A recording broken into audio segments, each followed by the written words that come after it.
नमस्कार, आदाब। आप देख रहे हैं खबर अड्डा और मैं हूं आपके साथ सुम्बुलीरम। महाराष्ट्र की राजनीति में और महाराष्ट्र के भीतर गजब खेल चल रहा है दोस्तों।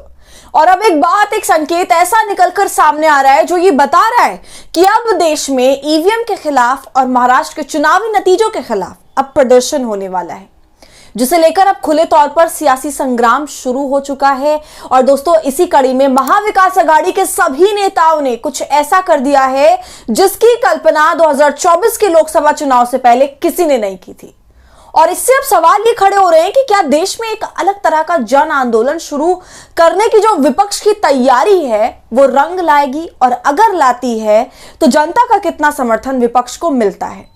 और इस पूरे मामले से जुड़ी दो बड़ी खबरें आज मैं आपको बताऊंगी, इसलिए वीडियो को अंत तक आप जरूर देखिएगा। तो दोस्तों, कल शरद पवार महाराष्ट्र के उस गांव पहुंचे जहां पर मॉक पोलिंग की कोशिश की थी लोगों ने, लेकिन प्रशासन ने कर्फ्यू लगाकर उन्हें रोक दिया। इसके अलावा 200 लोगों पर इस मामले में केस भी दर्ज किया गया है। जी हां, देखिए, इस पर खबर भी मौजूद है। रीवोटिंग के प्लान से पीछे हटा महाराष्ट्र का मरकरवाड़ी गांव, पुलिस ने 200 लोगों पर दर्ज किया केस। दोस्तों, दरअसल महाराष्ट्र के मरकरवाड़ी गांव में जो लोग हैं वो महाराष्ट्र इलेक्शन के रिजल्ट से संतुष्ट नहीं थे और उन्होंने ये तय किया कि वो एक बार फिर से अपने स्तर पर बैलेट पेपर के जरिए वहां मॉक पोलिंग कराएंगे और देखेंगे कि क्या नतीजे आते हैं, उन पर विश्वास किया जा सकता है या फिर नहीं। हालांकि प्रशासन ने उसको रोक दिया, कर्फ्यू लगा दिया, जिसका काफी विरोध किया राजनीतिक दलों ने, और इसे कांग्रेस प्रदेश अध्यक्ष नाना पटोले ने लोकतंत्र की रक्षा के लिए पहला कदम भी बताया।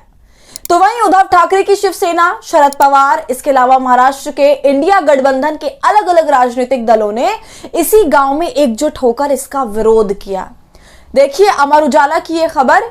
महाराष्ट्र में ईवीएम पर बढ़ा विवाद, मरकरवाड़ी गांव बना सरकार बनाम विपक्ष का अखाड़ा।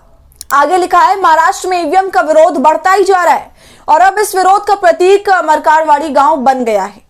यही वजह है कि शरद पवार और उनकी पार्टी के नेता रविवार को मरकरवाड़ी गांव पहुंचे और ईवीएम विरोधी कार्यक्रम में शामिल हुए।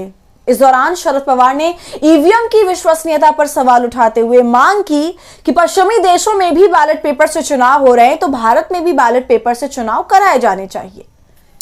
तो दोस्तों, ईवीएम मशीन के खिलाफ हुए कार्यक्रम में शरद पवार ने शिरकत करी।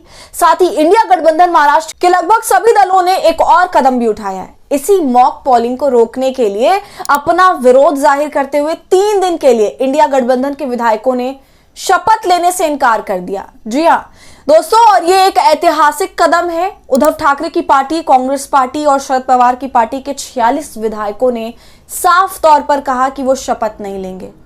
कल जो सबसे बड़ी चीज महाराष्ट्र के भीतर देखने को मिली वो यही रही कि विशेष सत्र बुलाया गया था 3 दिन का। इस सत्र के भीतर विधायकों को शपथ दिलानी थी।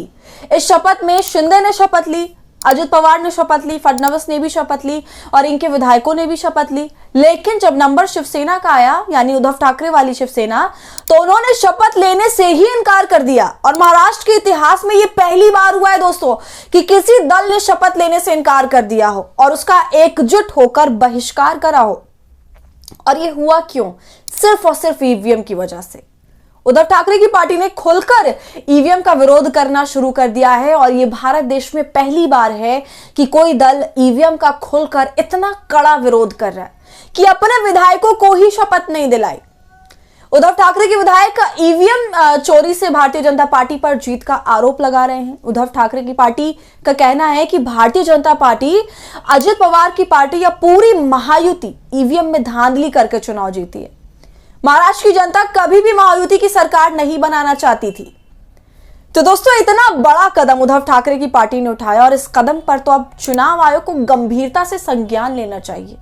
मगर चुनाव आयोग, जिस पर भाजपा के हाथों बिक जाने के आरोप ऑलरेडी लगे हुए हैं, उससे क्या ही उम्मीद की जाएगी। दूसरी बात, इस पूरे बहिष्कार को मल्लिकार्जुन खड़गे की बात से भी जोड़कर देखा जाना चाहिए, जब उन्होंने कहा कि ईवीएम के खिलाफ हम एक जन आंदोलन शुरू करना ही होगा। और अब देखिए दोस्तों, इसी कड़ी में 2 वाक्य हमारे सामने आ गए जो अभी साफ संकेत दे रहा है कि देश में एक बड़ा जन आंदोलन ईवीएम के खिलाफ शुरू हो सकता है। तो दोस्तों, महाराष्ट्र से ईवीएम के खिलाफ चिंगारी जल चुकी है और ये चिंगारी आग में बदलने लग गई है। महाराष्ट्र के मरकरवाड़ी गांव से तो इसकी शुरुआत हो ही गई, जहां गांव वालों का यह कहना है कि जब हमने अजित पवार की पार्टी को वोट दिए ही नहीं थे तो फिर हमारे गांव से अजित पवार की पार्टी चुनाव जीती कैसे। इन गांव वालों ने पहले शिकायत करी, लेकिन किसी ने इनकी शिकायत सुनी नहीं। फिर गांव के लोगों ने बैलेट से मॉक पोलिंग करने का इरादा किया, मगर पुलिस ने यह सब जानने के बाद कुछ भी होने नहीं दिया। सभी की सांसें फूल गईं और इसे रद्द करवा दिया गया। तो बैलेट पेपर से महाराष्ट्र की महायुति भी भाग रही है, जो कि साफ नजर आ रहा है। और यही वजह है कि कल जब विशेष सत्र बुलाया गया तब शिवसेना यूबीटी ने इसका भी विरोध किया, अपने विधायकों को शपथ ही नहीं दिलवाई। और ये 100% इतिहास में दर्ज होगा कि शपथ ग्रहण जब हो रहा था तो एक पार्टी ने शपथ ही नहीं ली, उसके विधायकों ने शपथ ही नहीं ली और विधायक संसद विधानसभा से बाहर आ गए और बाहर आकर वो अपना प्रदर्शन भी करने लगे। तो ईवीएम के खिलाफ एक बड़ी लहर उठ रही है और देर सवेर भारत जोड़ो न्याय यात्रा जैसा ही कोई जन आंदोलन ईवीएम के खिलाफ भी शुरू हो सकता है। तो दोस्तों, आपका इस पूरे मुद्दे पर क्या कहना है हमें कमेंट करके जरूर बताइए। वीडियो पसंद आई हो तो इसे लाइक और शेयर करें और खबर अड्डा को यूट्यूब पर सब्सक्राइब कर लें।